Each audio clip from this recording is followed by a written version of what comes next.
Welcome to the podcast. I have to say, I'm Colby. I'm a turtle wearing a trench coat, but you can call me Fee. Love that Costco bow.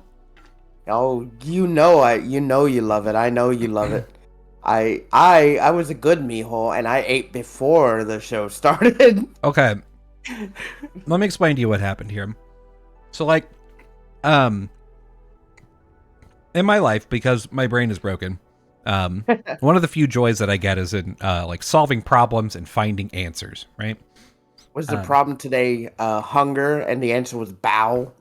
No, actually. So, at work, I was tasked with finding the answer to a question. All right. What's it? Yeah. The question is hard. So, in broad strokes, the question is like, hey, why is the new way that we're doing things producing less good results than the old way that we did things? All right. And my answer to that is like, I thought about it for a second and was like, Is that what you told your boss? More or less. And so it's my job to like go and find this answer, right? All right. And I spend a lot of the day doing it. I'm like not really getting anywhere. I'm like looking into stuff and I'm like, oh, well, that's kind of different, but it's not different enough. Oh, that's kind of different, but it's not different enough. All right. And I had my calendar notification go off that was like, hey, you have a podcast in 15 minutes, which is like, that's enough time to make coffee. That's enough time to eat most of my bow and then finish it while we're getting ready for the podcast. And all right. I was like, okay, yeah, I'll go downstairs here in just a second. Well, then you were like, hey, I'm eating real quick. Can we show up in 10 minutes? And I was like, oh, yeah, that's actually great. And then in my brain, what that said is, now I could just keep working. And so finally, I did that, and then I was like, oh, it's like 2:05. Uh-oh. Dang it. So that's what happened. So, like, imagine there's a world. I don't know that you could do this, but imagine there's a world. Oh, I can. In which you care about your job. Oh, never mind. Imagine this, like, you know, did you fall? No, I slipped. Okay. That's different. I didn't fall. I just slipped. So imagine you're on night shift, right? And oh yeah, you look out of your guard shack, and there's just a guy, just like walking around, just a guy, just a regular ass guy, just a regular guy. He's just out there. I don't know if I'd be scared or not. He's pretty far away. You can see him. He's not hiding anything. He's just kind of standing there. Maybe he's just on his phone. There's like, okay, so like what you're describing is something that couldn't happen where I work, because there's a lot of you'd have to get through the front without being noticed and walk around without. There's cameras everywhere. Oh yeah, and yeah. I mean, I'm not doing my job usually, but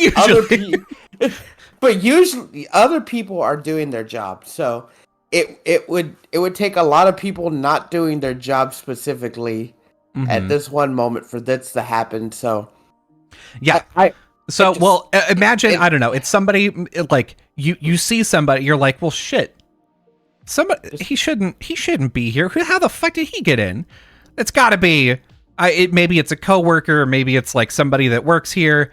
Is it somebody from a boat? Do we even have a boat here right now? And so you check, and you're like, there is a boat here, but that guy doesn't look like he's from the boat, and he's not near me, and he's not near the boat. I don't like it, and he's not running or anything. He's just like there. It looks like he's just kind of waiting, and you're like, is he? And so you're like, okay, well, let me look. Let me see. Like, okay, let me check the ship logs. All right, there's fucking 30 people on this boat. It could be one of them, but I know that people from this boat usually have this jacket, and that guy does not have this jacket. He looks like he's definitely not been on a boat. He does not look like a boatman. So like, who the fuck is this guy? And so you're like, he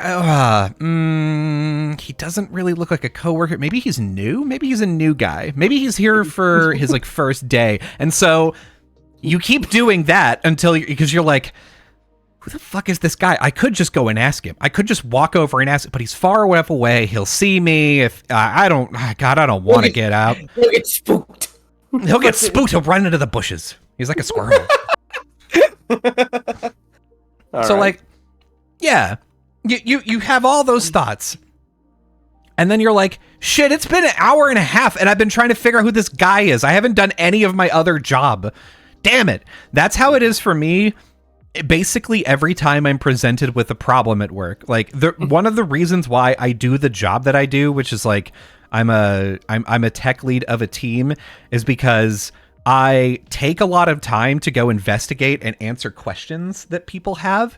And that's a good thing for, the company or whatever, but like, it's really bad for me sometimes because somebody will ask something as simple as like, hey, I just had a question about this thing. Are we sure that this works the way that you think it works? And then I'm like, shit, fucking am I? And then an hour and a half later, I'm like, yes, I am sure that it works that way. And then I look and I'm like, fuck, I have so many other things to do. And I just did that for an hour and a half. That's how most days at work are for me. Yeah. The thing with my job is I couldn't do what you've described, because if I did that, I'd get fired. Like, I if there was a guy just standing there for an hour and I'd told nobody, and I tell my boss I found this guy and he's like, well, how long was he there? I was like, an hour. I was just looking at him to see what he was doing. I didn't call you right away. I didn't even do anything. I just decided I'd let him sit there for an hour. He wasn't doing nothing. He was just standing there. Yeah, he was just standing there menacingly, and I'd get fired. I got in trouble because someone parked where they weren't supposed to the other day, and I didn't catch it. Oh wow.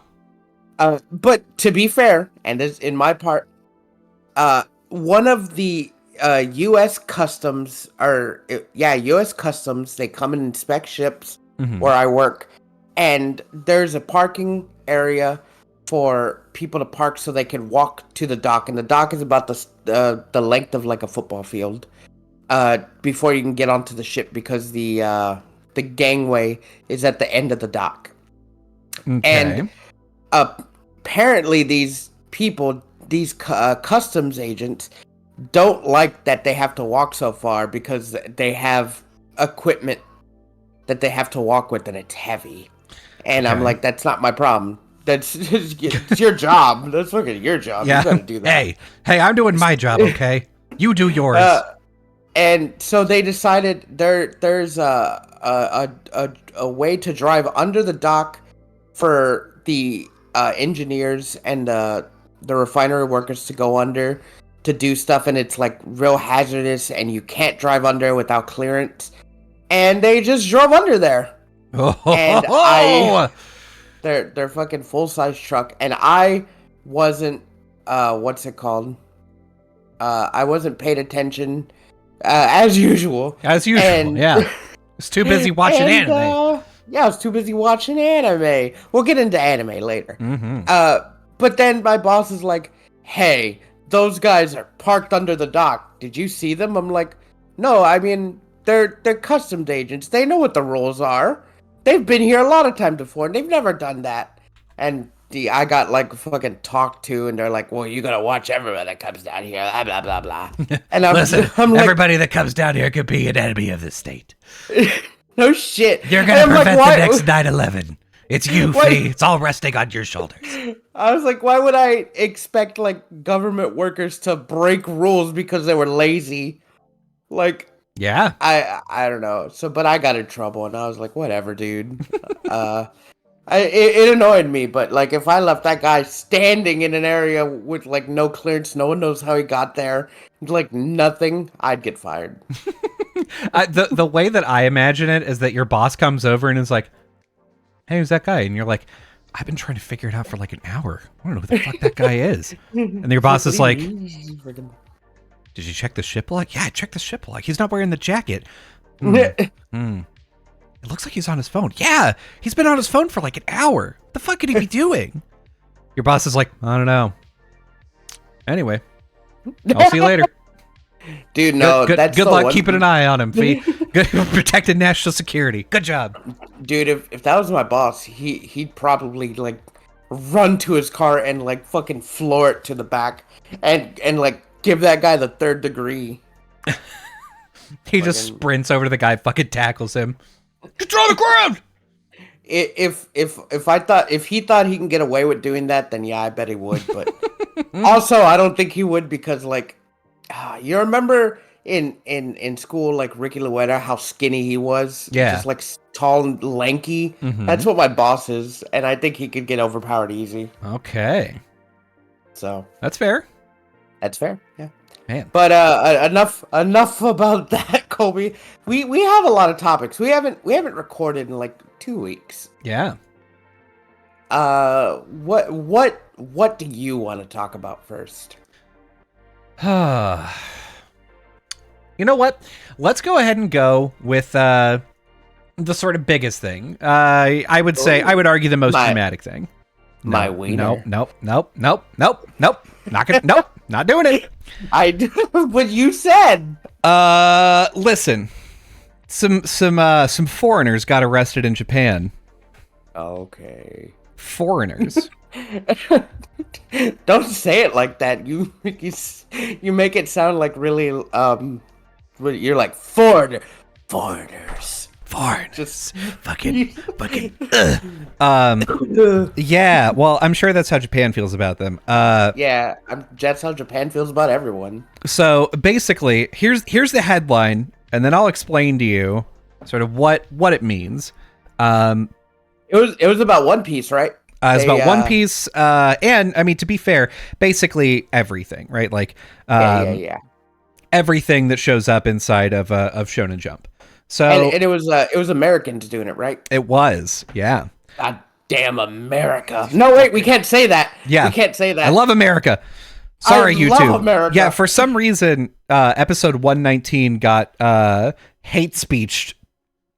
We got tagged for hate speech, and they gave us a timestamp, and we went to it, and it was either us doing French accents, or Fee doing a Mexican accent, or me saying, God, I hate America. It's one of them, and we don't know which, so... Yeah, and I feel like the French accents are fine, because they haven't taken down the short specifically about French accents. I don't know. And we've talked about Mexico in length before. I feel like it's the I hate America thing. And I shouldn't say I love America. Fuck, I love it. Yeah, it's so great. They're fucking so we gotta watch our America fucking see. I thought this was a free country. Yeah, damn. Whatever happened to Washington's America? YouTube doesn't even know I bleed red, white, and blue. Okay, so yes, Americans are the ones that perpetrated this crime. Basically, they were arrested for leaking Shonen Jump before it came out. That's like the broad strokes here. Those bastards. To be specific, what they were doing is they were taking pictures of the. So here, let's back up. What does it even mean? What is this? So whenever Shonen Jump comes out, it comes out weekly. It gets delivered to some stores like Thursday, Friday, because it comes out on Monday, and they need to have time to like stock the shelves and get stuff ready. And they need to have time for shipping delays, all that good stuff. Some trusted stores also get it a little bit earlier. They get it Tuesday, Wednesday. Oh, hell yeah. And so a couple of Americans were like working with one of these trusted places that gets the manga early, and they were like with their phone taking pictures of like of basically everything. Like they were doing full chapters of One Piece or full like, you know, a couple of pages from Jujutsu Kaisen, like whatever the thing is, right? Okay. And they were posting the way that they were doing it is they were posting it on Twitter. They were leaving it up for like 30 minutes, watermarked, by the way, with their Twitter handle. And then they were taking it down so that they couldn't get copyright stricken, which is interesting in its own way. Why on Twitter where like the easiest way to get caught? Yeah. I mean, they weren't trying to be like subtle about it. They were specifically like, oh yeah, we have, you know, early versions of this. We can sell this to scanlators. We can sell this to whoever. And they were doing it partially for clout, but also partially for money, right? So like the sort of pipeline here, the way that One Piece has been coming out for the past 6 months or so is basically Monday, the official like comic comes out, but no one gives a shit because everyone's read it by then. Yeah. Tuesday, Wednesday, we get text spoilers. So text spoilers get posted about like, spoilers for the most, like, I don't know. You know what? I'm not going to spoil the most recent manga. Whatever. It would be like Luffy hits Gear 5th, right? Like Gear 5th is this issue. Like that is it would be that, and like, oh, I don't know, Bon Clay did a thing, or, you know, whatever. It would detail the sort of like major plot points of the chapter. So that comes out sort of like Tuesday, Wednesday time frame, and then sort of like Thursday night, Thursday afternoon, Monday morning is whenever scanlations get posted. So that means that like early Thursday or late Wednesday, this is all sort of American time, is whenever like raws come out. So that's whenever like somebody has either taken a picture of the manga, has scanned it in, and then that makes its way to the scanlators, who then translate it and post it on their website, and then they have ads, which is how they fund the website, fund the translations, and like are able to get the scans, right? It's how they make money. And so then you have like the leaked, you know, the scanlated version coming out, you know, Thursday, Friday, and then nothing happens on Saturday and Sunday. And then again, Monday, the actual thing comes out and no one gives a shit. So that's the way that it's been. And apparently, the reason why, you know, the scanlation stuff has been getting pushed earlier and earlier, and the reason why we're getting spoilers early and earlier is because a couple of people that were working for one of these trusted partner stores, like taking the magazines and just like taking pictures of them with their phone. People would like then clean them up, like do post image processing to them, make them look nice, and then do the scanlations and post them on the internet. So like, that is what they were arrested for, and this is the first arrest that they've done. Oh no. So they have alluded to the fact that they're not done, that they're going to try to crack down on the whole operation. The thing is, I think this is just going to be for like those leakers and people that are like, you know, like getting the manga way early. I honestly don't imagine that this is going to make much. Like, I imagine that we're still going to be getting scanlations like over the weekend. Like, I don't think that the company that owns it is Shueisha. I don't think Shueisha is actually going to care that much about posting scanlations over a weekend. But like posting it that early and having one of the things that leads to is and in fact, like Grand Line Review did a video on this that I thought was very interesting, because he was like, I can tell that there are some of you out there that don't actually read the scanlations and you don't read the official manga. You just read the spoilers. And I know that because there was a chapter that came out where there was like a spoiler that was translated in a certain way. Nothing after that had it translated that way. Like the scanlations were fine. The the official manga was fine. It didn't refer to it as this like a fragment of instinct was, I think, what it was called. And this was like for Akuma thing. And they somebody was like, you didn't talk about the most important thing. What about that fragment of instinct? And he was like, what about it? What the fuck about it? no one is talking about that because it doesn't exist. It's like, that was a spoiler only thing that like isn't true. Somebody mistranslated it. And so the fact that there are people that just follow One Piece based off of the spoilers, to me, is very funny. Yeah. But yeah, those people are probably going to be most affected by this. I imagine that we're just going to have to wait a couple extra days. Man, I'm so upset because like I'm really embroiled in what's going on right now in One Piece in the manga. Yeah. I like the whole fight. Fucking Kizaru just got his shit knocked in. Hell yeah. And did they catch the Rumble Dawn or whatever it's called? The bombardment. The Buster Call? Yeah, that's what I said. The Rumble Dawn. That's the one. Listen, shut up. That's what it's called. Okay, sure.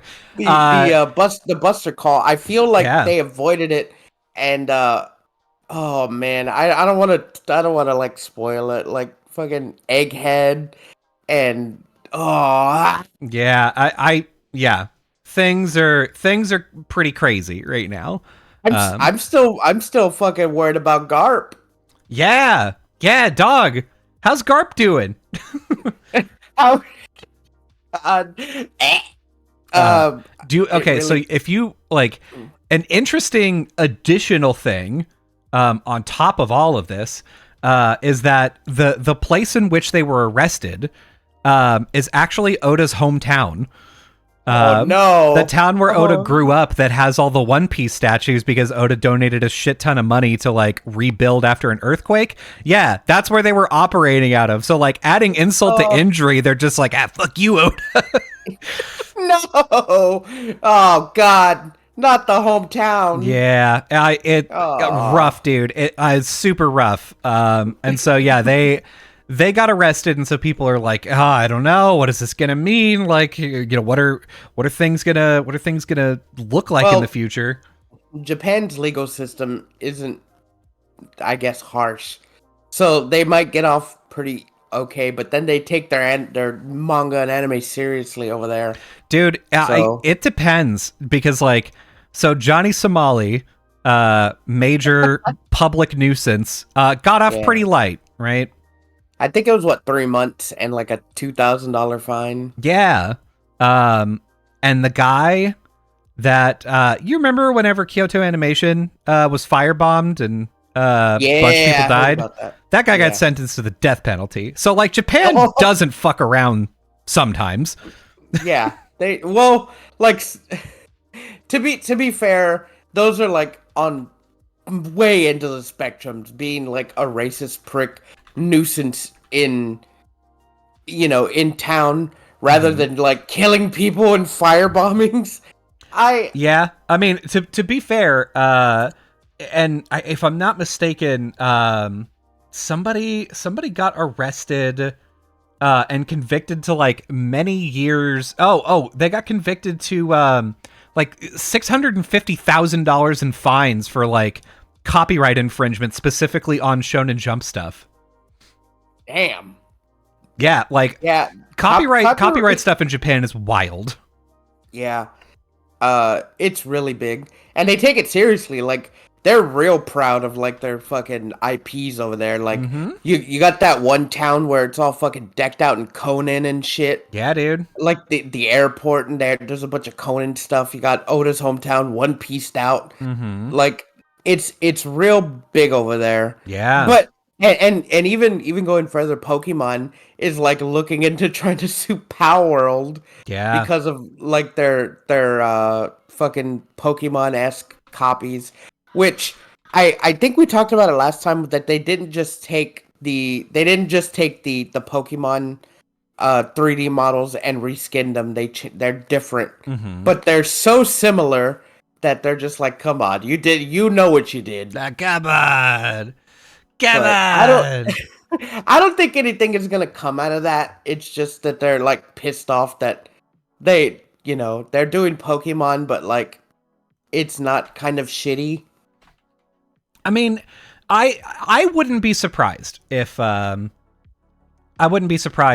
if they did try to do a lawsuit. Like Nintendo is Nintendo and Game Freak. They're I don't know if litigious is the right word, because they definitely send cease and desists a lot, for sure. Yeah. I don't know that they actually sue people a lot. I don't think they do either. Cease and desist for sure. And if they don't desist, then they'll probably hit them with like a lawsuit, but like not go through with it. Yeah, I don't know. Because well, then again, there was like that whole incident with the ROM site where I think it was Cool ROMs or something, where like Nintendo fucking gave them a cease and desist and like followed through with the suit, but I don't think they sued them to get all their fucking IPs off the website. That was a long time ago. But then again, like, man, Nintendo, you don't even do anything with your IPs. Yeah. Like, I don't even see like Sony or like anyone coming after ROM sites that puts out like ROMs from 20 years ago. Yeah, I think it's probably small potatoes. I think they probably don't care that much about it. Although I will say, and this is another thing. They are let me see. Yeah, here it is. Okay, so there's a guy that got a loss. Probably the reason why you don't hear about Nintendo like actually suing and like winning often is because people are probably scared shitless of them because of things like this. Oh yeah, yeah. So this guy, his name's Gary Bowser. Gary Bowser. Gary Bowser. He's a new Nintendo American guy, right? No, Doug Bowser is the new Nintendo. Wow, American there's just two guys named Bowser. Yeah, and one of them got sued by Nintendo, and it's because he was part of a group of people that were hacking Nintendo Switches and selling them. Oh, I heard about that. He was released early from his prison sentence. So he had a prison sentence, but he was like, I'm old and Canadian. And they said, all right. And so get out of here, you scamp. So they let him out, but he has to pay them $10 million in restitution. And so they're never going to see that money. So he was on a podcast and he said the agreement with them is that maximum they can take is between 25 and 30% of your monthly gross income.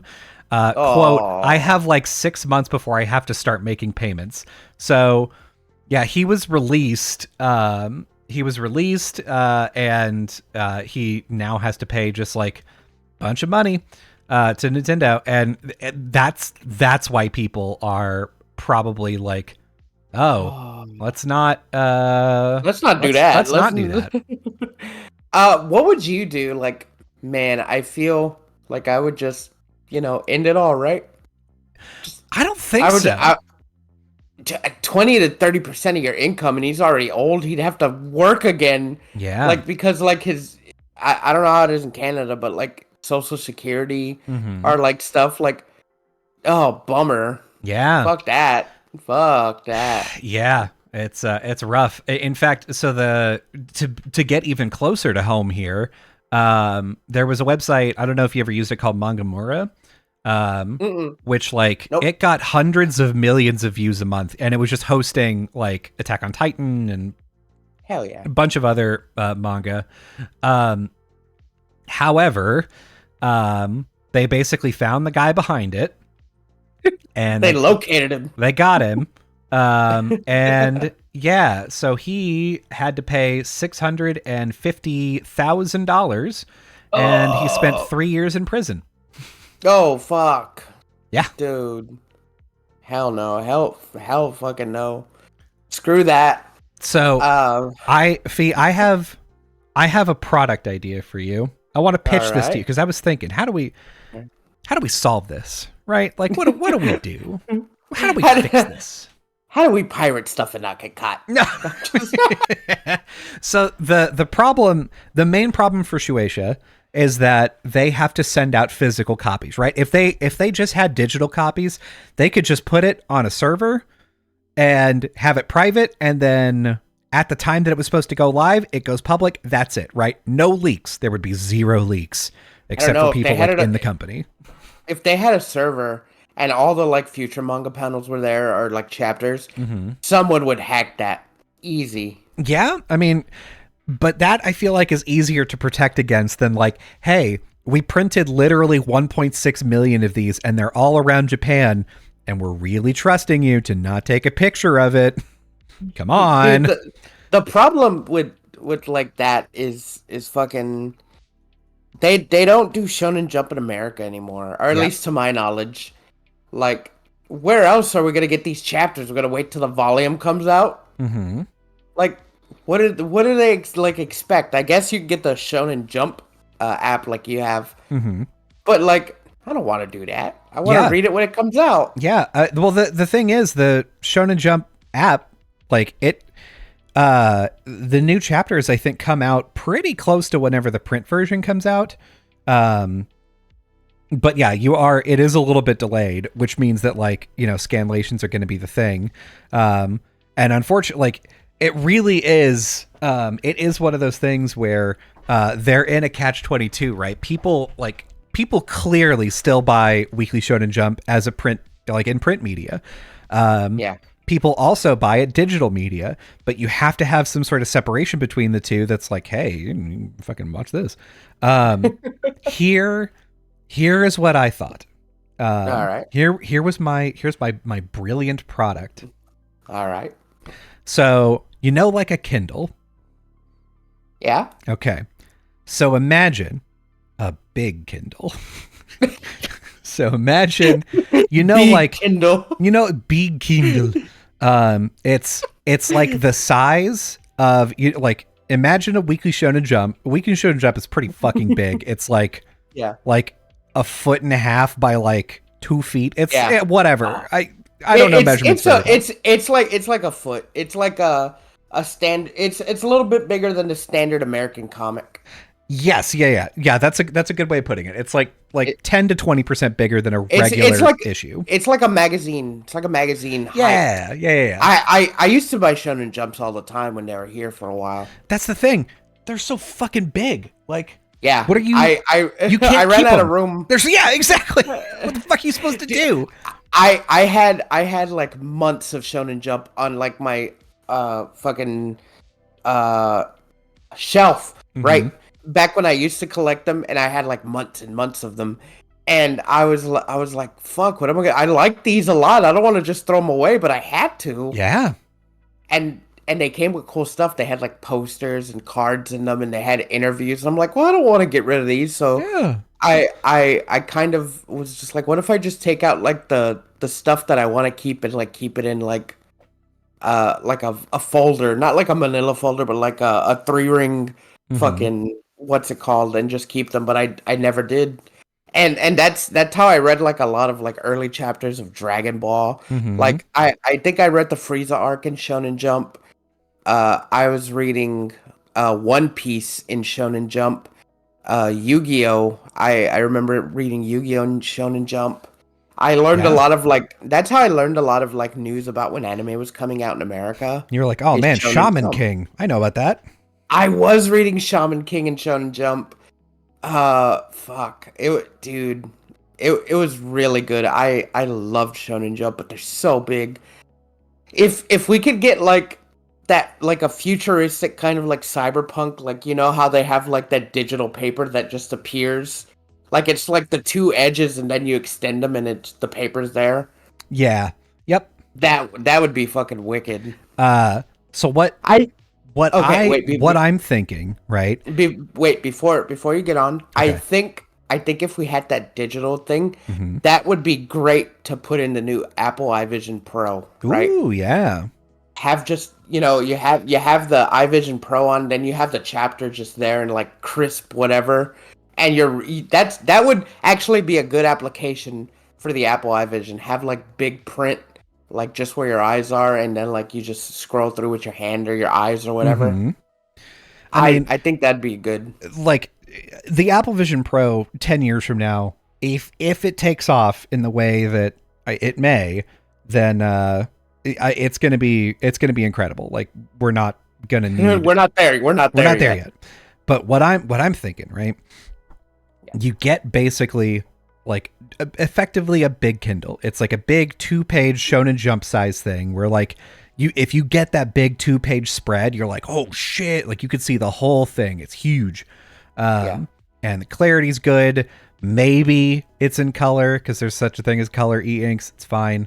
But here's what I'm thinking. Here are the things that make this an interesting idea. Because like, obviously, big e-reader, not a big deal.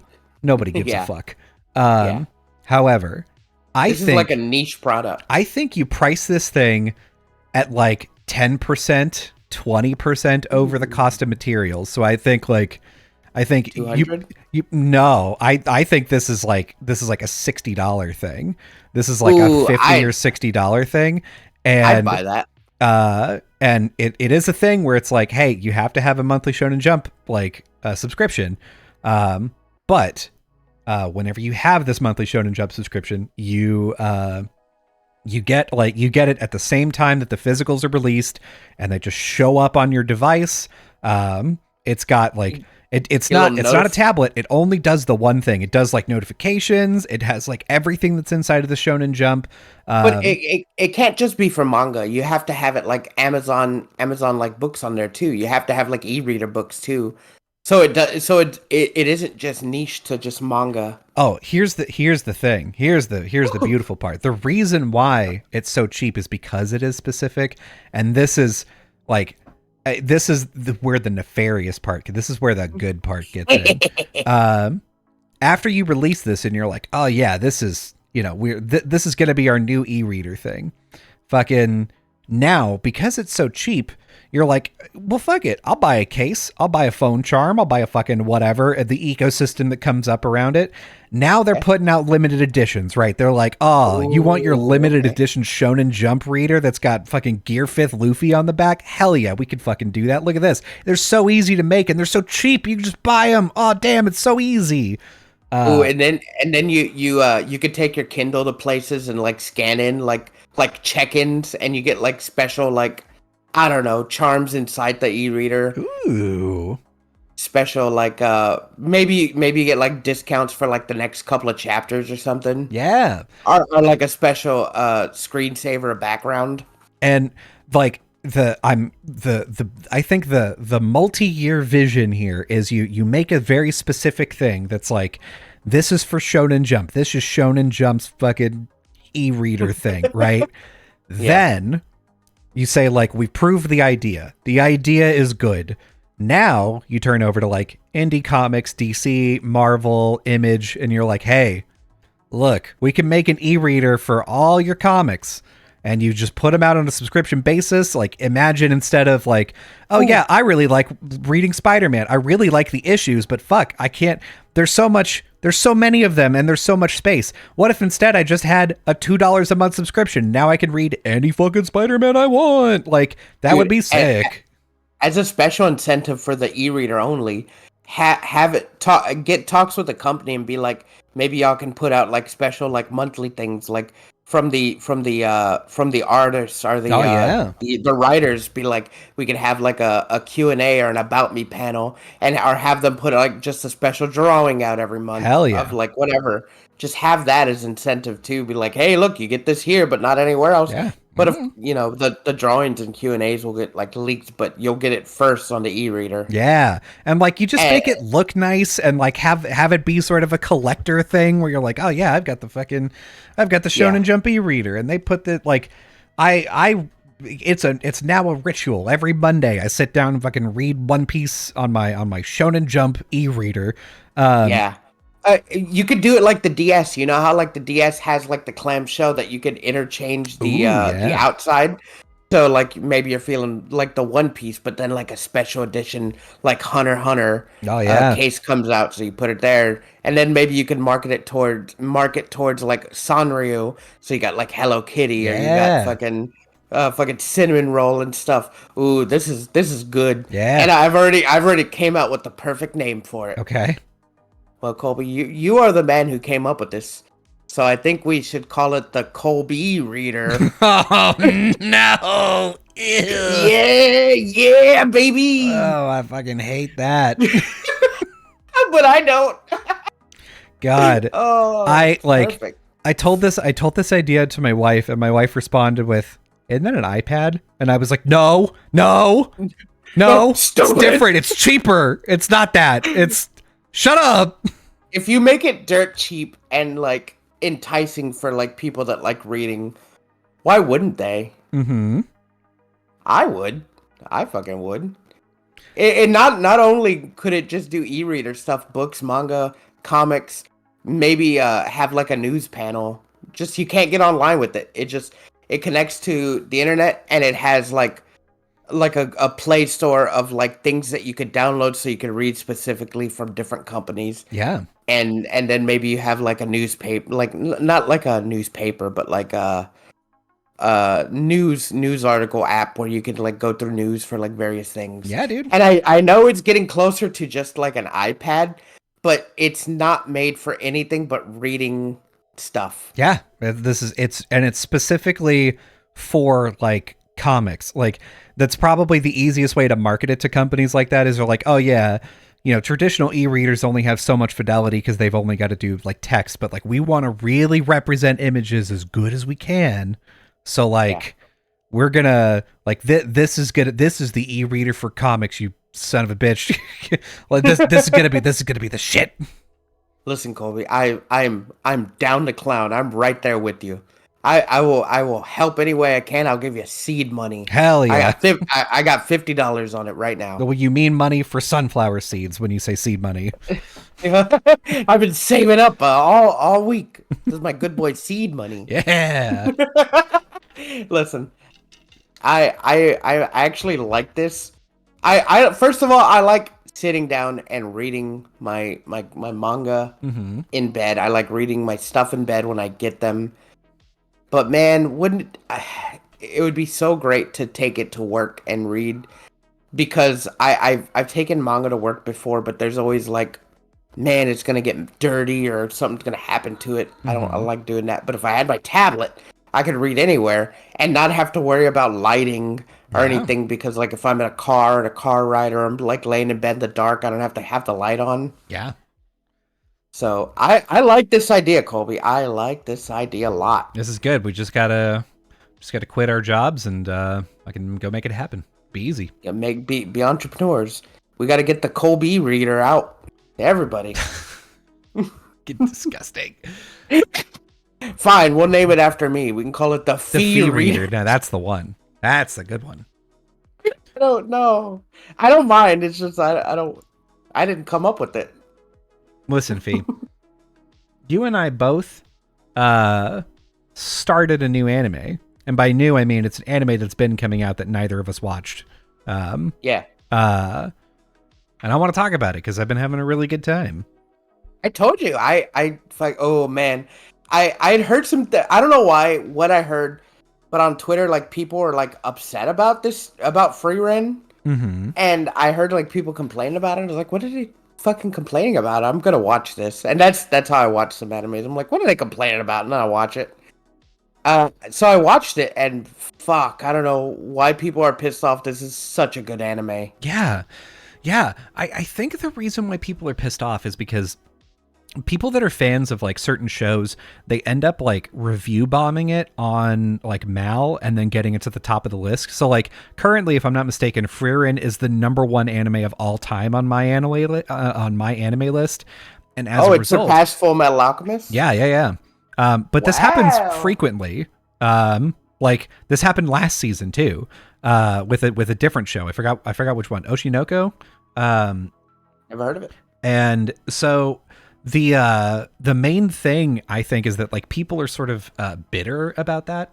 They're just bitter about how they perceive that the show is overrated. And I don't like that. And it's not. I honestly haven't heard many people yelling about it. So I think it was just for like a week that people were yelling about it. Mm-hmm. But like, it's not overrated. I can't state that enough that it's not overrated. It's a really melancholy show. Mm-hmm. It's not just melancholy. It's funny. I don't know if there's like there is an overarching story, but it's fantasy done like kind of right, you know? Yeah. I think that's probably a really good way to put it. Is it's not it's not an over the top isekai. The plot of it is really interesting. So in the broad strokes, what the show is about, it's about Frieren, who is an elf.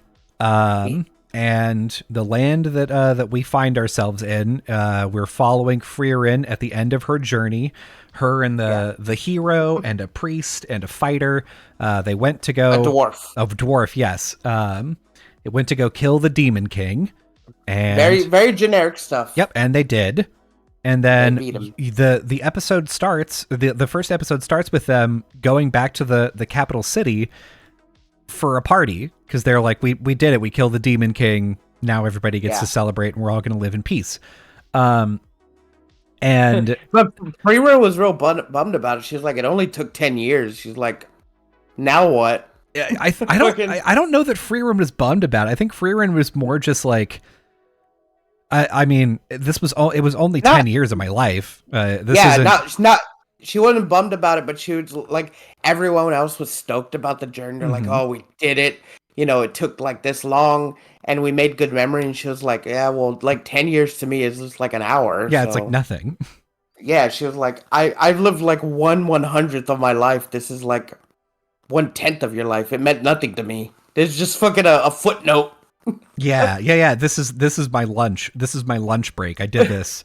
And like that's where you join, is like later on, you know, her party members have gotten older. One of them passes, and same episode. Yeah. She just fucks off for 50 years doing nothing. 80 years. 80 years. Yeah, that's right. And then comes back and, meets up with her party members one more time. And one of them passes, right? Like one of them dies. And she, the hero. Yeah, the hero, the main guy. And she, she's loses it. She's devastated about it after the fact. Like it doesn't hit her immediately, but it hits her later on, that she's like, this is somebody who is very important to me. And I was so flippant with like my time and our time together that I didn't actually get to know him at all. And I feel like I don't know this person. I didn't spend enough time with him.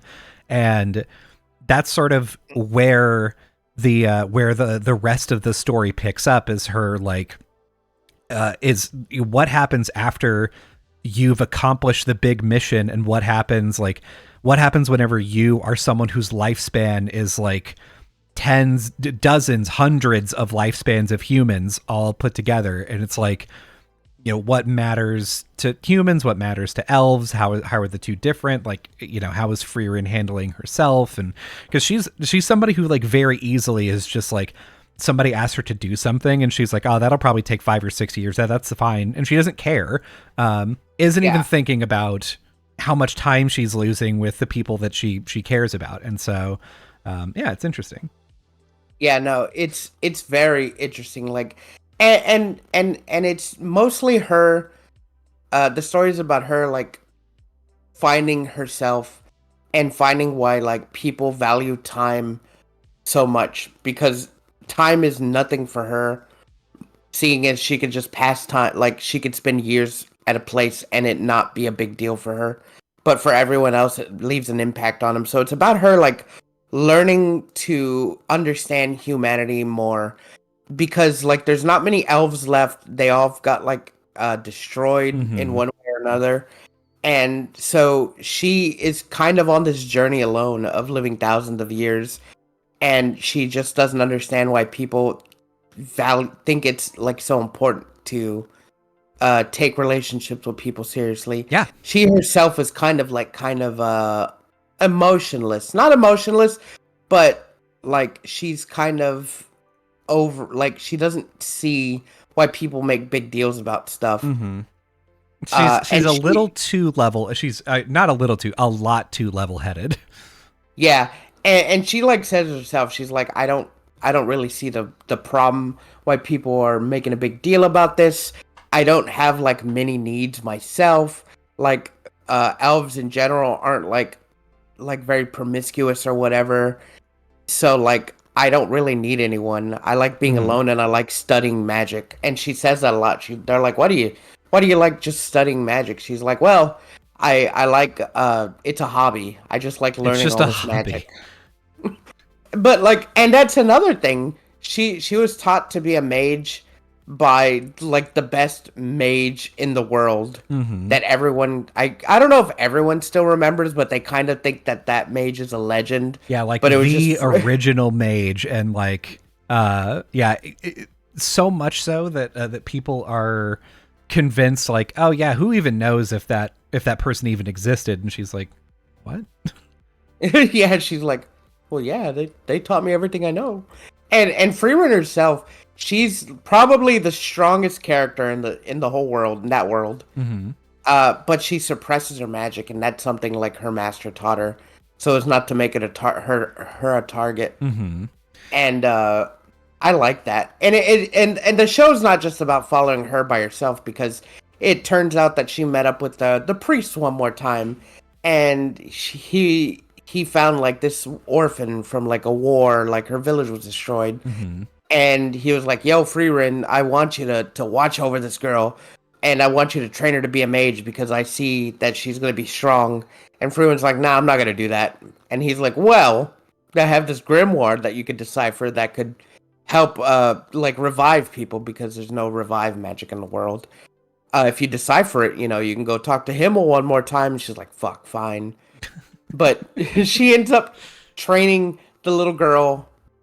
Her name is Fern. For 5 years, and then in that 5 years, the priest, passes away, and then she's like, "Well, fuck! Now I guess I'll take care of this girl." So then they start journeying together.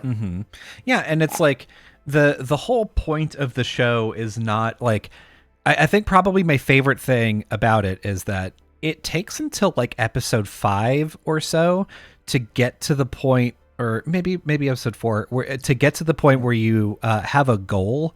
Like the first few episodes are just Freerin fucking around, and eventually she just settles on like, oh yeah, I guess I'll go here. That makes sense. But it's not like I have this need, like, if we don't go there, everyone's gonna die. It's just the whole vibe of the show. Like there's no more, I guess, urgency. You know what I mean? Like there's not. Yeah.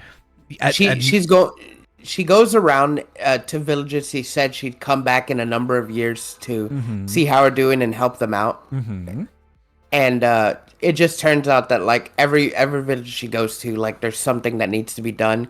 And then she learns a little bit more about like the heroes party and how people perceive them. And then she'll she'll end up finding like a place to go. She'll like, okay, well, I helped them out, and they're like, I heard something was going on over there, so then she'll go on over there. And then she was like, well, since I'm going this way, I might as well drop in by fucking the dwarf, or I might as well go to this. And then that's when she finally has a goal by like episode 4 or 5.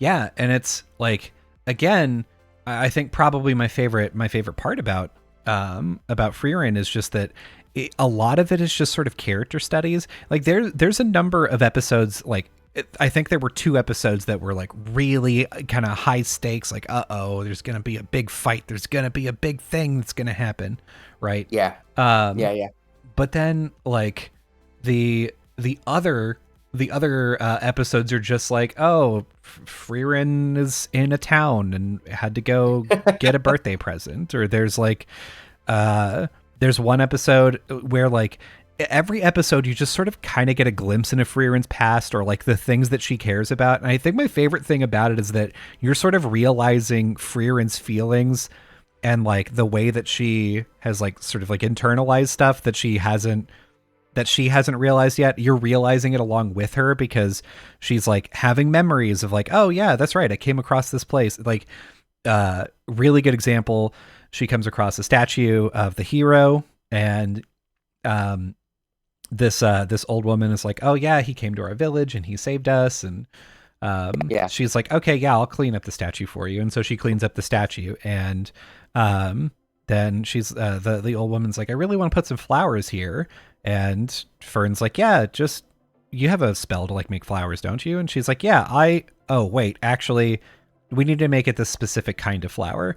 And they're like, why? And she's like, oh, because he told me that was his favorite one time.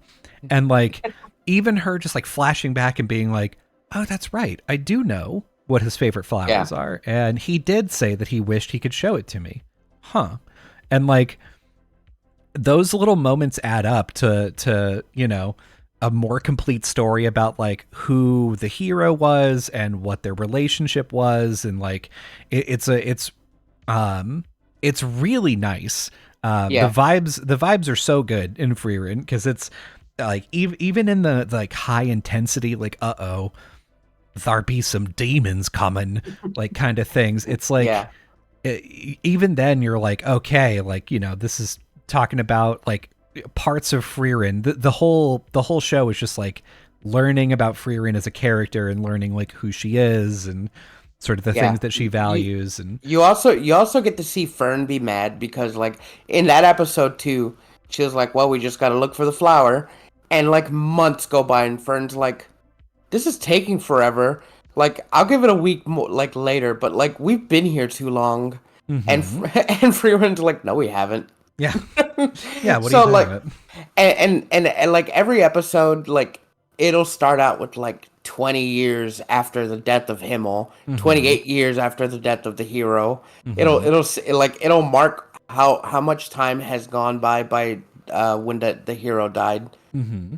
And Fern will be she's already learned Freerun already, because like they'll go do a thing and then she's like, oh, this is gonna take us a long time, and she's like, yeah, maybe a few years, and she's like, that's too long. Mm-hmm. Fucking, and it's also about like Freerun like learning that, oh, the people I'm with now, they don't see time the way I do, so I guess I can't fuck around as much.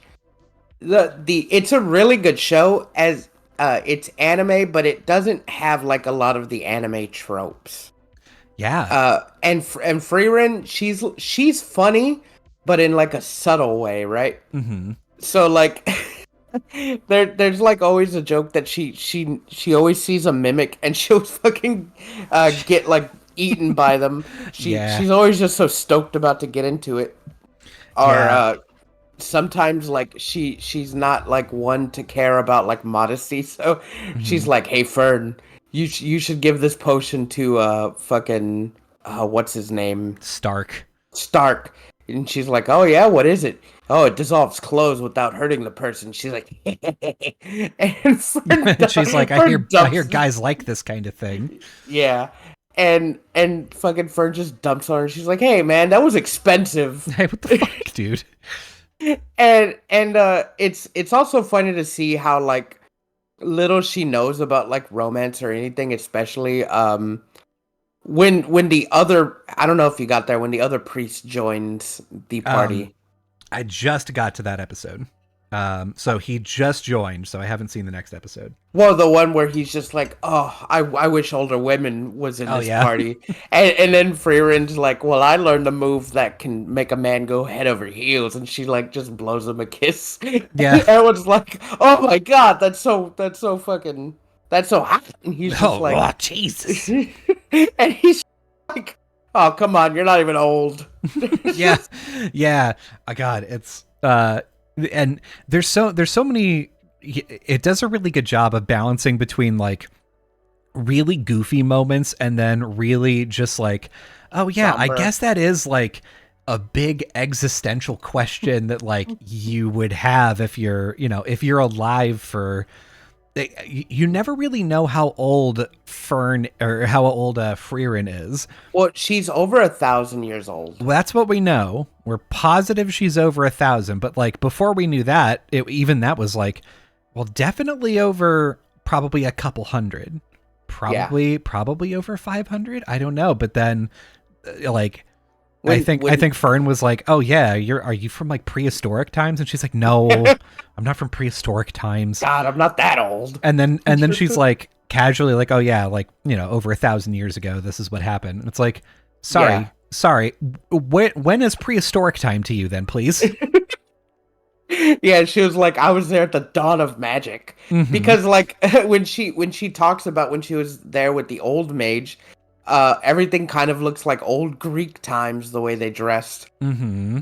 So like she was around that time, and we don't even know how old she was at that time. Yeah. So she could have been like a couple of 100 years old or whatnot. But the show is like really good. It's still ongoing. I'm on episode 17, but there's like two fights in particular that are like my favorite. Like the whole show, I love watching the whole show because like it's so nice to watch and just kind of like learn what they're going through. But like two parts in particular is when Stark fights the dragon, Mm. and my number one is when Frieren fights the demon. Yeah, Frieren fighting the demon is quite good. I actually would argue that my second favorite is and it's not even a fight, is the one between like the monster that's like coming out of imprisonment. Yeah. Oh Like yeah. she's like, it's again another one of those cool things that you can do because of how old Frieren is and like all of the stuff that goes into that. But she's like, oh yeah, we froze this guy because I couldn't beat him at the time. And he the had magic wasn't there. Yeah, he had this spell called Zoltrak, and Zoltrak could just annihilate anything. And that was what he used to like kill a bunch of us. And so like they froze we didn't him. have defense against him. Yeah, so like they come back and she's like, "Yeah, I'm just gonna unfreeze him and then like Fern, you're gonna take care of him." And Fern's like, "Oh, what the fuck?" And so he gets unfrozen, and then he Zoltrak's Fern, and Fern just blocks it, and she's like, "Wait, what the fuck?" And he's like, "Oh, you must have incredible defensive magic," and she's like, "That is regular defensive magic, just regular stuff." Yeah, and she's like, "What you just did is like regular offense magic." Mm-hmm. And like you can tell if he was left to live, he'd probably become like some kind of scourge because like he instantly he's like, "Oh, this is regular," and then like I think he upgrades it, but then that's still not enough. Yeah, and they have to kill him pretty quickly because it sounds like he's good at being inventive, and that's very dangerous. So he like, that's probably my favorite fight because it gives you that insight. You're like, oh, this guy was frozen in time 80 years. Like imagine if you were like going up against this, like, we're in war, you're going up against this sniper, and somehow you were able to freeze this sniper in time. Like he could headshot anyone from fucking, a really long distance away. And then like 80 years later, you unfreeze him and he's like, oh yeah, well, I mean, no one can get within, half a mile of me because I can pick him off. And fucking there's a sniper sitting 5 miles away with like a giant telescope, and he's like, yep, don't worry, I'll be able to kill this man very easily because 80 years ago guns were shit. Like it's the equivalent of that. And I like being faced with those is very interesting to me, especially because like you learn that like the reason why Zoltrak was like incorporated into human magic, and they specifically found like defensive things to use, was because of Frieren. Frieren being like, okay, listen, this is what Zoltrak is. This is like, now this is what offensive magic should be, and this is how we can defend against it. Like, that's all very interesting. Yeah.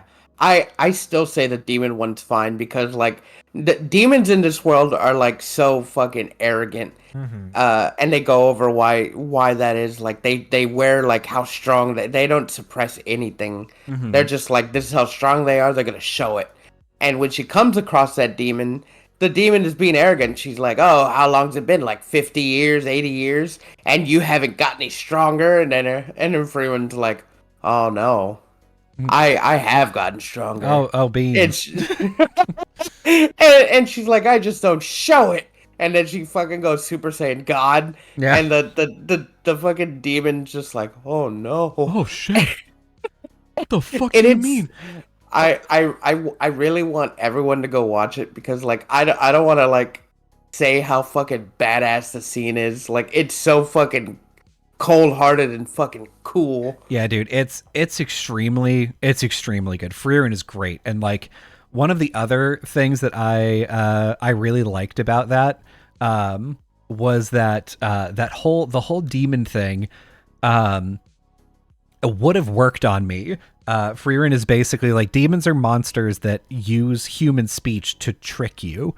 Yeah. Frieren, for better or for worse, refuses to acknowledge that demons can be like sentient and benevolent.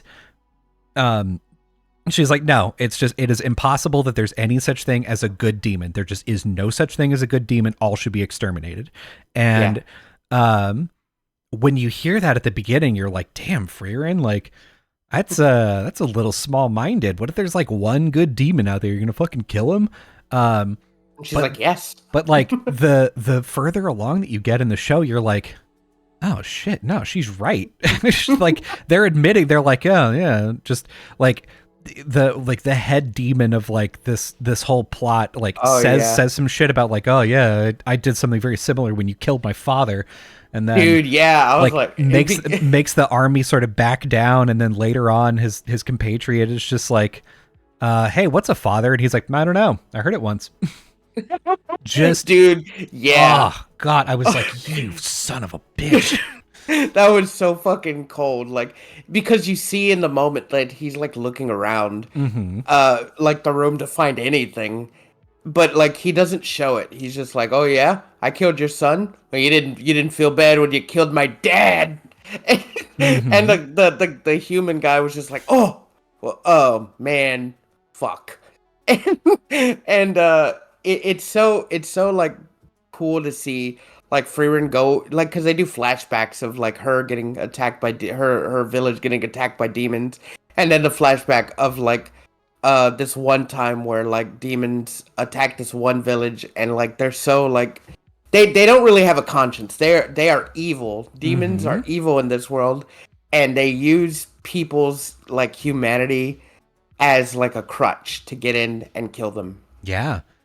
And it's like apparently it's just been like this since forever, like since Frieren's teacher, like the legendary 1,000-year-old mage, was around. So like 1,000 years demons have been like this, and that's like they've just learned to be more conniving. Yeah, they've just, but they're just being like, hey, listen, we're all tired. We've lost so many people. Let's have dinner. It's fine. The demon lord's dead. We just want peace. Sit on my knife, idiots. Put your butt on my knife. Go over here, put your butt on my knife. Dude, it's such a good show. I recommend everyone watch it. Yeah. Like it's like a 5 out of 5 for me. Like for sure. Like even when I started watching it, like I go into our Discord and I always do this when I watch a good show. I'll go into Discord and be like, "You gotta watch this show, especially like if you like this." I'm like, "Oh, this is so good." And like I was like, "I just watched the first episode of the show. Everyone go watch it. I'm crying." Yeah, I had heard about Frieren, and I had heard the sort of like synopsis of like, oh yeah, this is this is a show about like a very old elf and like coming to terms with humanity and like the stuff that revolves around that. And I was like, oh, that's like kind of an interesting big idea thing that like, yeah, I think I would really like that actually. And I was like, yeah, I'll put it on the list to go watch. And then I just didn't. And it took a while, but eventually one day I was like earlier this week, I was just like, what do I want to do tonight? And then I was like, Frieren, that's what I want to do tonight. Like I had seen, I think Garnt put out his like anime of the year list, and I was like, oh, right. I want to watch Frieren. yeah, that's what I'm gonna fucking do. And I was just so pumped the rest of the day. I was like, yes, I'm gonna watch fucking Frieren tonight. Yes, yes, yes. Just not even your old buddy Fee, anime extraordinaire, could get you to watch it. No, you have to watch Garnt. Here's the thing: I didn't even watch Garnt. What happened is he came out with a video, and then the anime subreddit post of the video got to the front page of Reddit, or at least a couple pages down. I on Reddit you can be like, oh, I subscribe to like these subreddits, and those are the ones that I look at. I never do that. I always just go to the popular page and scroll through what's popular. And this post came up, and I was like, oh, one of Garden's videos made it up here. That's kind of crazy. And so I open up the I open up the comments, and like the second comment is like, here's his list in order. And I was like, damn, he put Frieren at number 2. I should really watch Frieren. And then I thought about it for a second, and I was like, the fuck am I doing tonight? I should just watch Frieren tonight. What did he put in number 1? He put Vinland Saga season 2. Hey, fuck you. What? That show sucks. Damn. No, I'm just kidding. I haven't seen it. Yeah, that's what I thought. Number 3 he had is Jujutsu Kaisen season 2, which, like, God, I could talk for hours about Jujutsu Kaisen, not because I like it, but because it's the show that made me realize, like, oh shit, I'm old. I saw the first season and I was like, oh, this is interesting.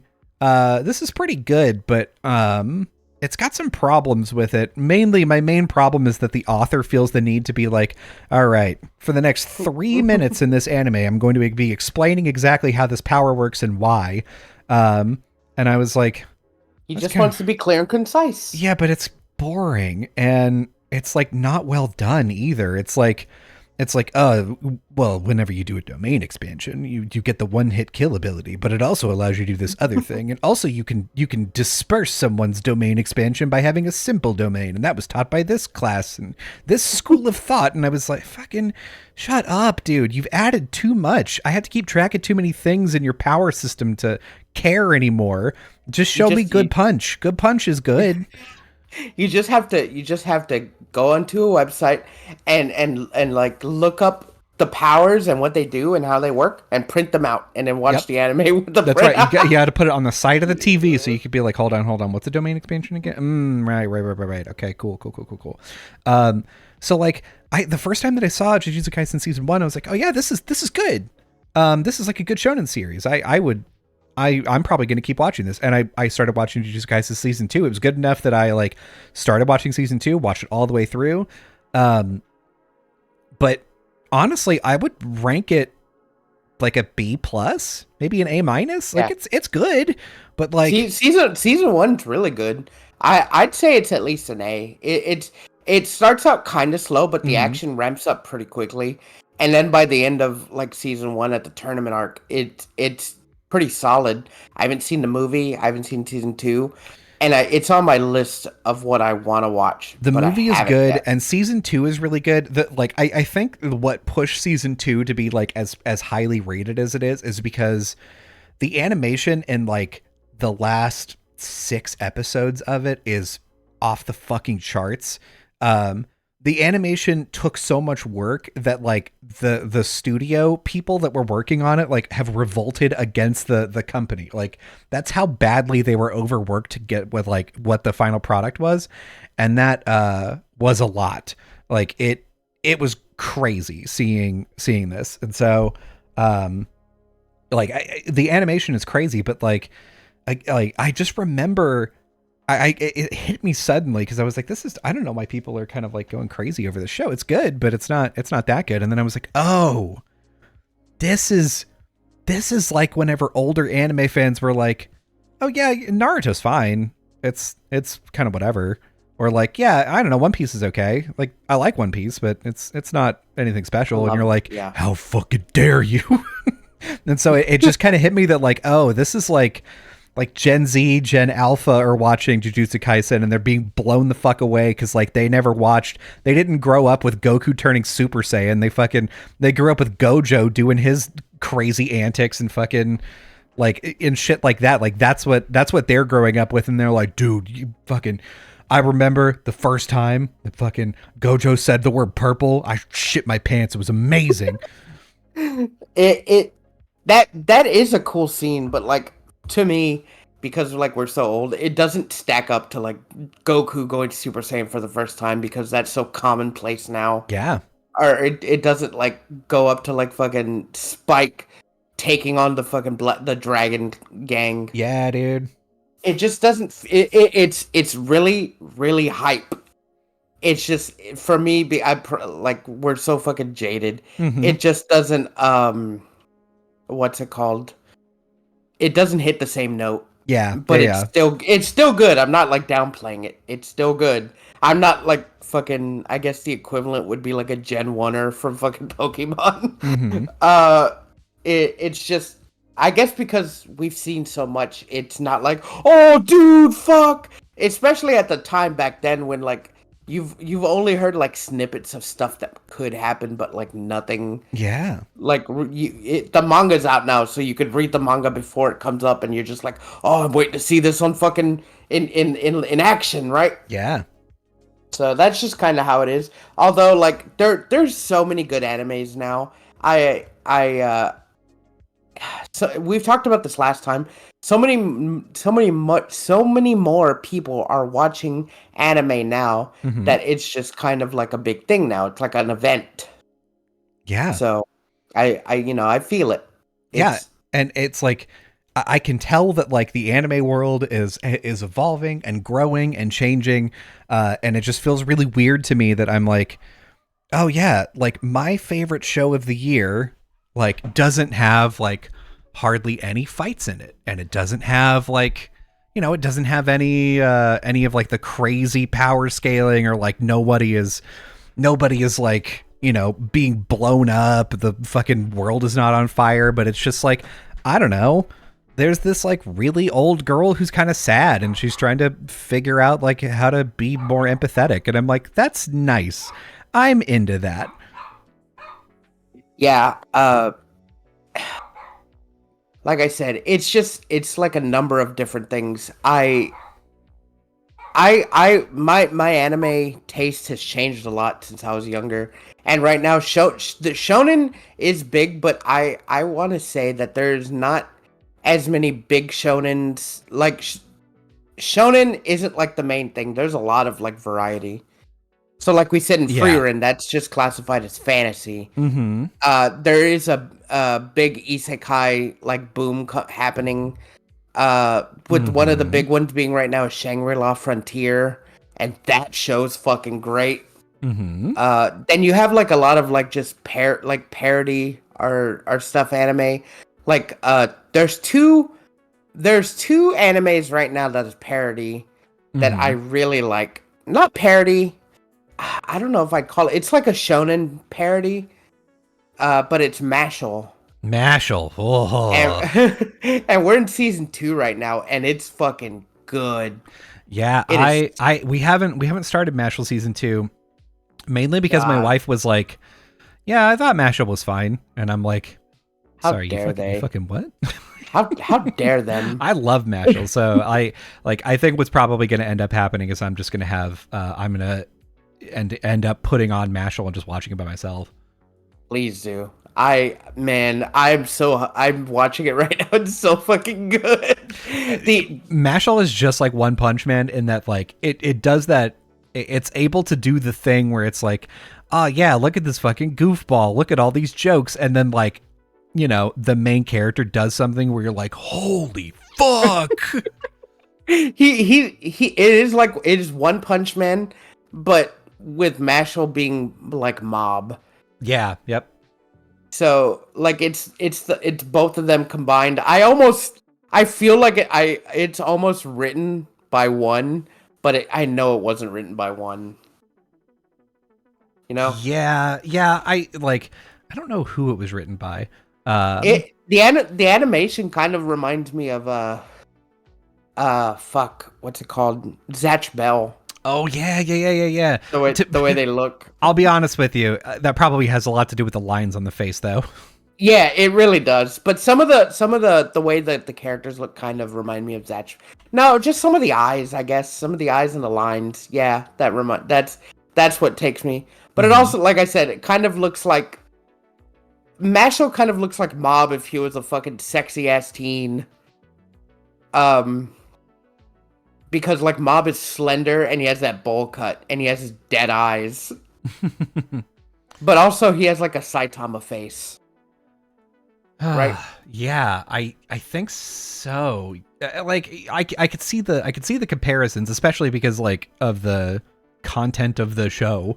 Yeah, maybe the art is kind of similar. I'm looking at the two and they look there's times where they look the same, similar. What's it called? Another one of my favorite shows is called Snack Basu. Okay. And it's a new one that came out this season, and you've probably never heard of it. That's because a lot of people are like dismissing it. So if Mm-hmm. you look at if you bring it up right now, Snack Basu, like if you bring it up on Google, it looks really cheap.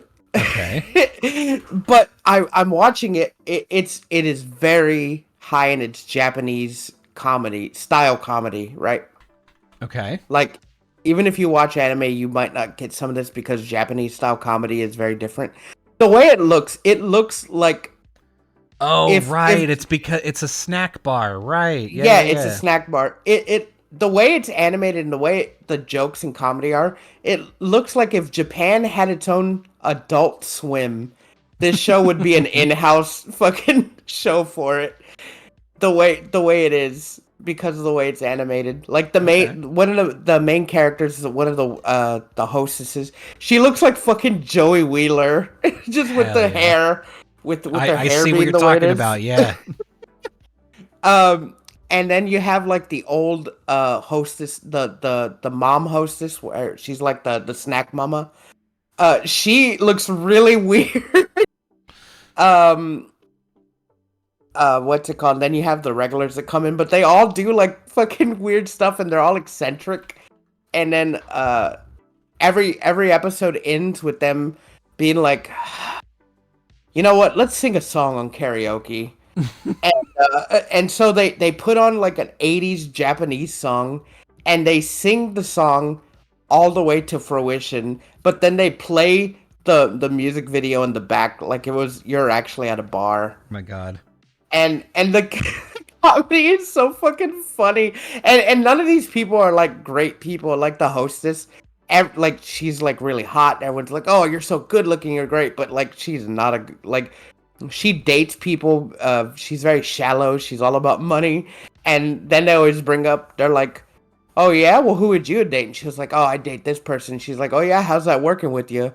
How's your ex debt that they put on you working?" And she's like, yeah, it's still there. And so like it's such a funny show. I wish more people would watch it because like I would watch like 5 seasons of this show. It's so fucking funny. Yeah, Oh I fuck. watched the preview for it and I was like, this looks fucking weird. It is like the last episode I watched, I think yesterday or so. I don't remember. I think it comes out every Friday or so. Um at the end like the episodes aren't like full episodes, they're like segments. Like there's like 3 segments per episode. Mm-hmm. And the last segment of the last episode where they're talking about like having jitters and how like it stresses people out, and then one of the characters starts seeing this pink unicorn and he's like, what the hell? And then so like they're talking, and so the hostess starts talking about like stress and stuff, and then she sees the pink unicorn, and then she's like, what are you? She's like, my name is Pink Unicorn, and I'm the stress unicorn. And the more stress you got, the more I'll be here. So then the unicorn keeps trying to get them to be stressed so that she could stay around and make them more stressed. And the more they start seeing them, the hostess is like, you know what? I'm just gonna drink and it'll let my stress go away. So then she gets fucking drunk. And then she transforms into like a pink unicorn centaur hybrid. And everyone's like, did you just this one guy's like, she's transformed, and everyone's like not paying attention. And then the guy's like, you know what? Let's just sing a song. And then she transforms back to a regular fucking form off screen. And the other guy's like, oh, she went back, and no one's paying attention to him. Good. And some of the characters are drawn like really ugly, and it's really funny. I'm glad that I'm glad that the show exists. It's so fucking funny, and I was gonna put it off too because of like how it looked, but man, it's so fucking good. Stupid. And the intro's a fucking banger. Man, what is it with animes lately? And just like all of them have fucking banger intros. Like, what is happening?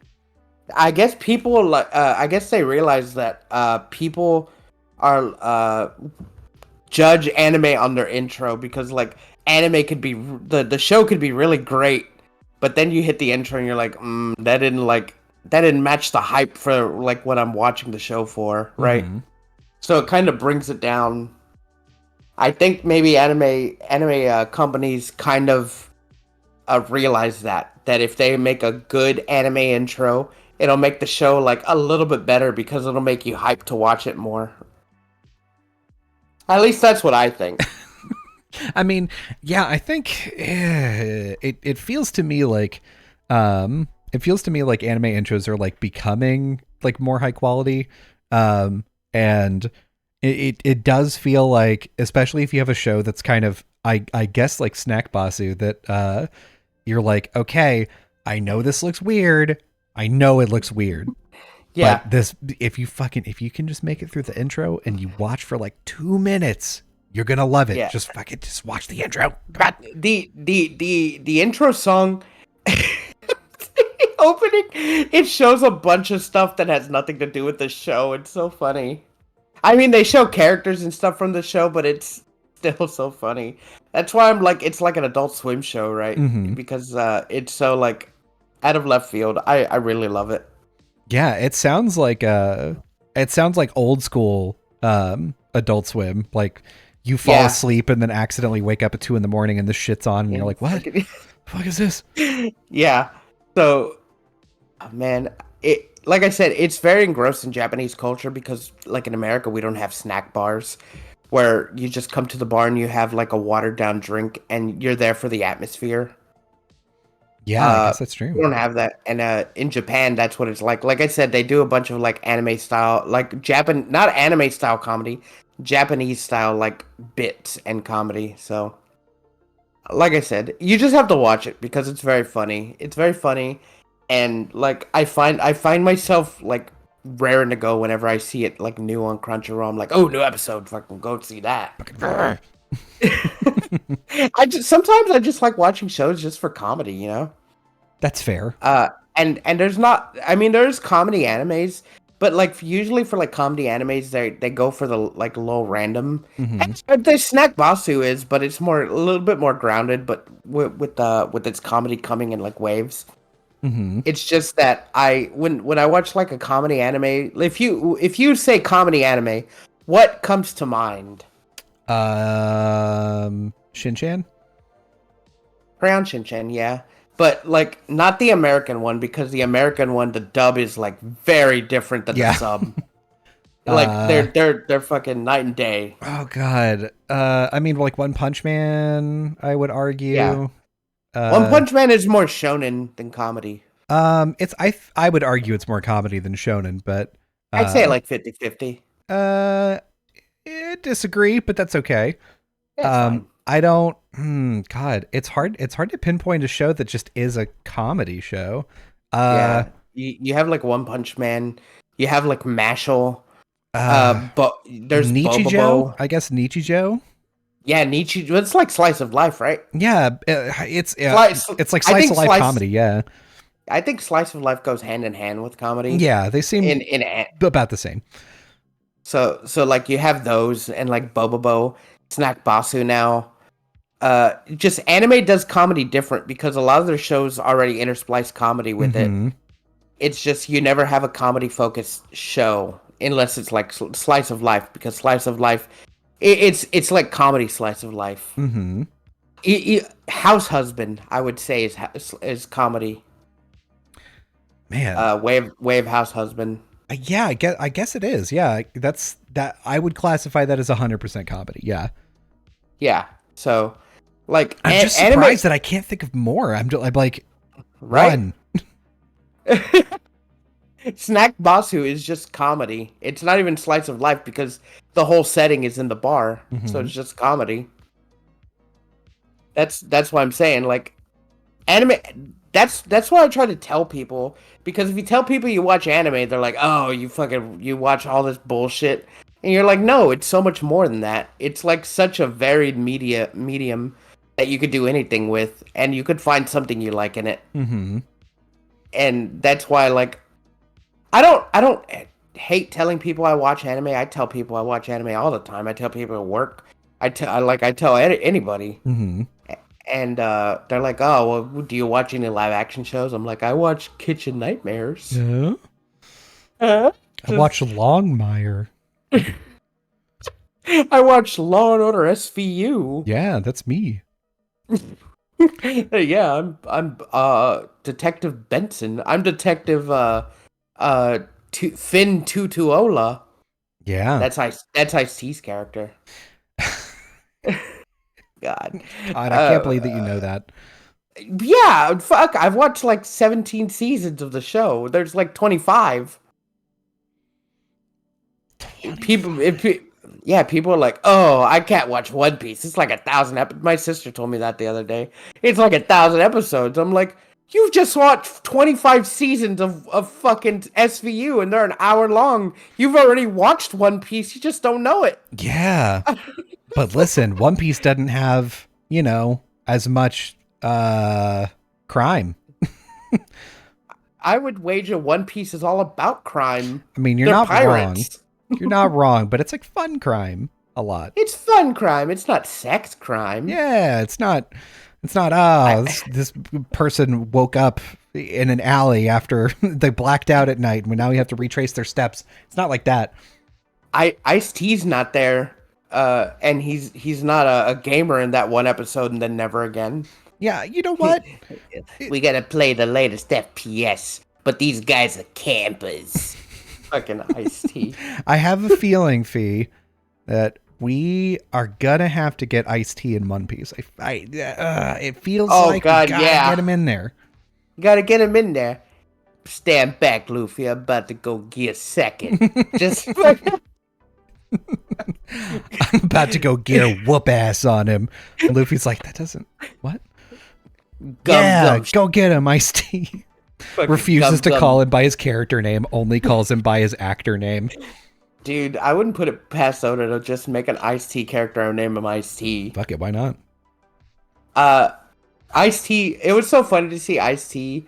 I saw him do like a guest appearance in fucking Rick and Morty, the latest season. Yeah, hell yeah. That's the second time he's done it. Yeah, I know. He was Magma Q, the father of Ice-T. Oh no. This is real funny. Embarrassing. I know, but it was funny. Listen, Fee, we're done. This episode is we had other things to talk about. We can't. What other things? We had and we'll probably talk about them next time. Some Xbox games maybe coming to PlayStation. And Gears of War. We've got previews of stuff that's coming. There's a bunch of stuff to talk about. Wait, what preview? We got like the new Avatar trailer. We got listen, bunch of Sonic 3.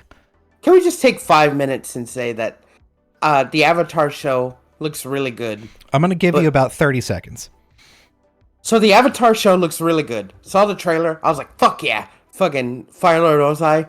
Sexy. Hot. Great. Mm-hmm. But then like a few weeks go by, like 1 week. Oh, we're changing some things. Aang's gonna be like a little different. Second week. Oh, Sokka.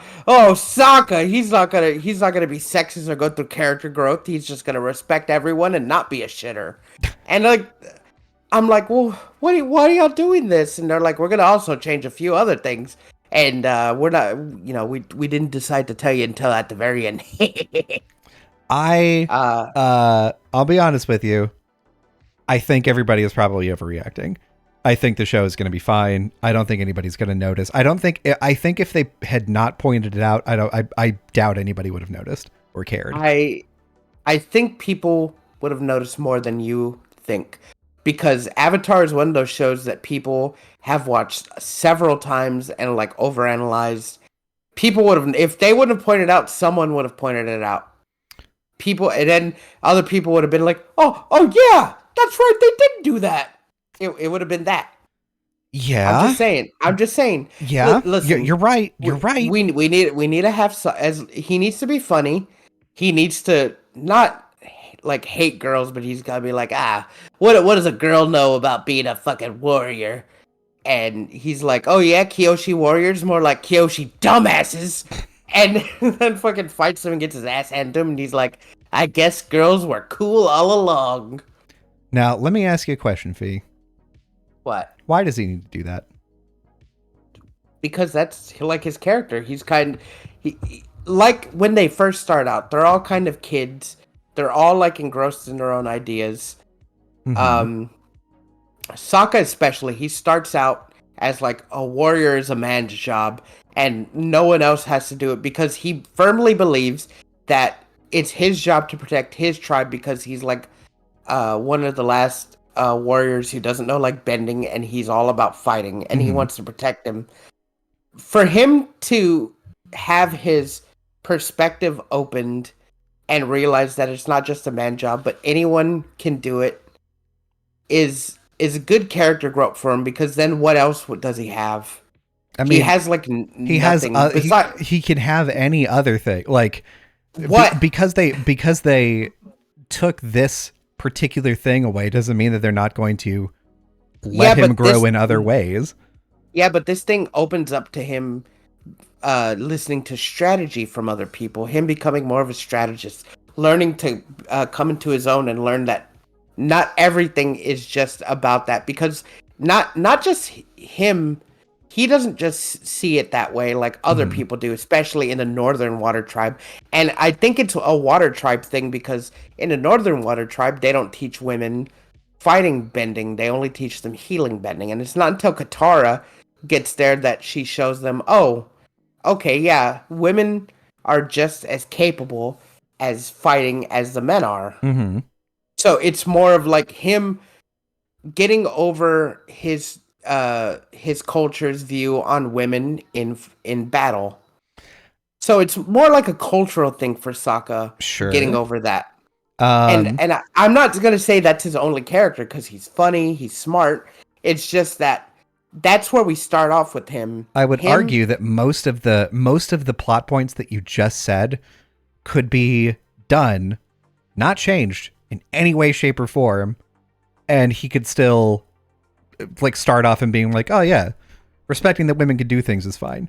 Like if he's just like, I'm hyper focused on the fact that like I am a warrior, I need to be the one that's taking care of people, this is my job that I was given and no one else can do it, no one is going to be as good as me, like you're not trained. Being able to listen to others, to incorporate other cultures, to like respect other people, he can still do all that.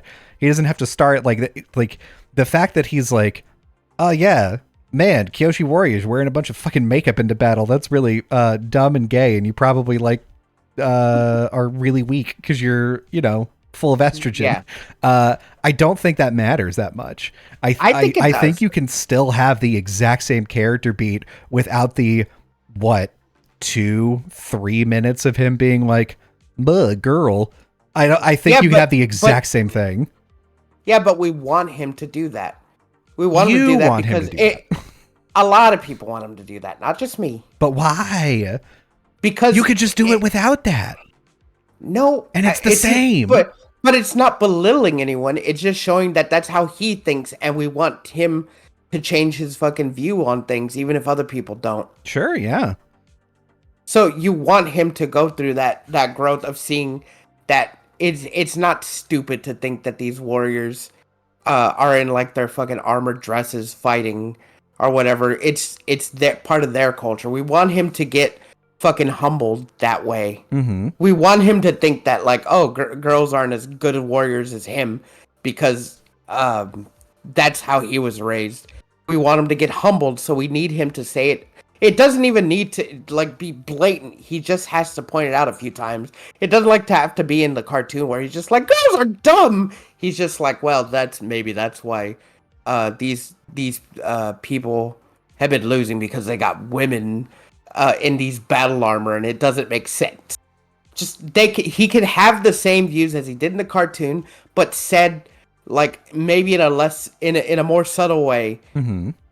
I'm just saying, have him do what he did in the show, but like change it to be subtle, and instead of just being like, well, anyone could be a warrior, but not as good as me. I will say, this is literally all speculation based off of, let me count it, 0 things.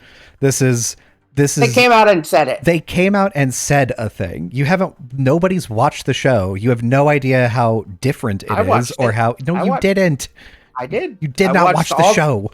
I watched all 3 books of the show. Yeah? All of the live action? You watched it all from the future? Did you watch it on your Apple Vision Pro 12? Yeah, that's why it's called the Apple Vision Pro, because I had a vision of the future. Because I'm a professional, goddammit. I saved up $5,000 to buy that thing. Of course it's going to let me see in the future. Listen, no one would know, right? Like, if the Apple Vision Pro let you look into the future, and right whenever you bought one and turned it on, it was like, hey, listen, there's a secret app called Look Into the Future. Don't fucking tell no one, okay? Be cool. No one would leak it. No one would tell you anything. Don't ruin it for everyone. God. Fuck, we'll turn it off. We'll turn it off so fucking fast. Ooh. We're going to tell everyone it was you that did it.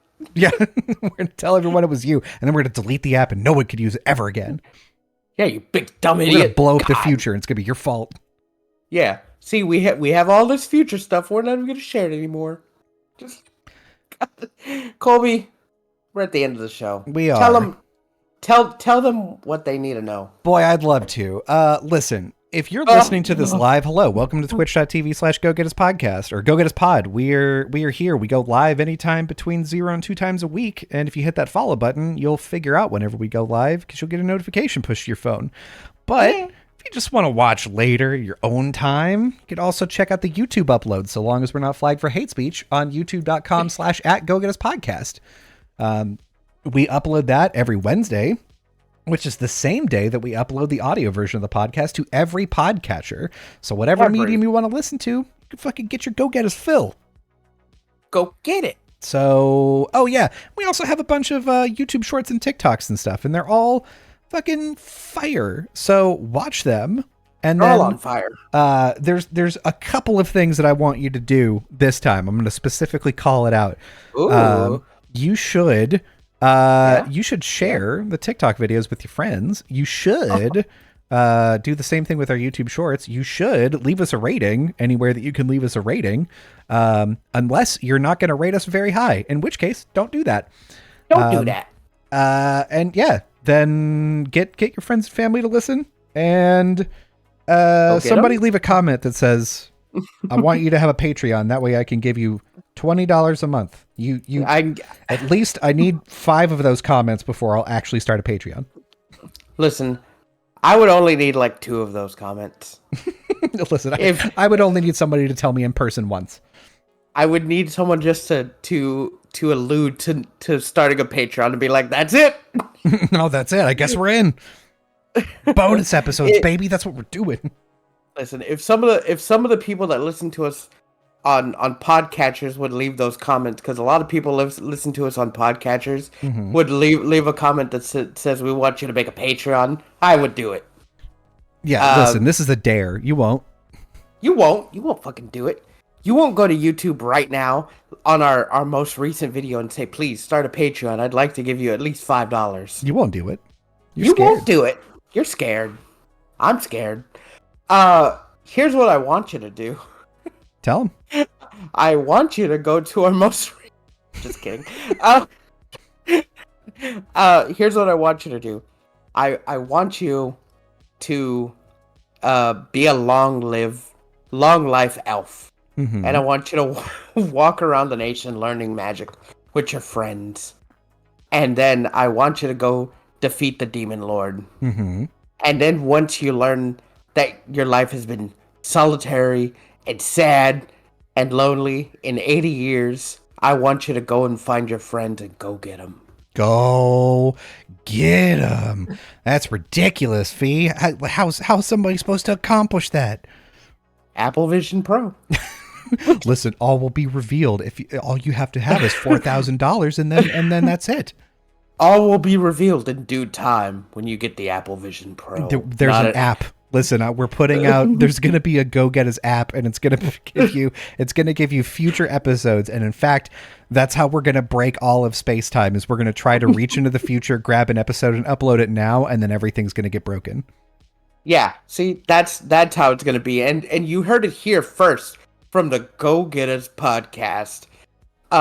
But then again, you probably heard it like a month ago if you got the Vision Pro a month ago. Yeah. So, hello from the future? Hello from the future. Hello from the past. Hello, Apple Vision Pro in my ass. Hello. Hello from the other side. Bye. Later.